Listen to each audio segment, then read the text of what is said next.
দুই ধরনের মানুষ থেকে দূরে থাকবেন। নাম্বার 1, অলস ব্যক্তি।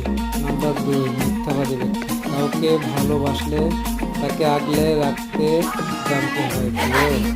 কারণ ছেড়ে যাওয়াটা ভালোবাসা নয়, বরং শত বাধা বিপত্তি পরেও টিকে যাওয়াটাই ভালোবাসা। যে সম্পর্কে সারাক্ষণ ঝগড়া হয় সেই ছেলে সত্যিকারের ভালোবাসা। কেউ কাউকে বুঝতে চায় না, দুজন দুজনের সারাক্ষণ ঝগড়া করে, সন্দেহ করে, কারণ কেউ কাউকে কখনো হারাতে চায় না। আমি কখনো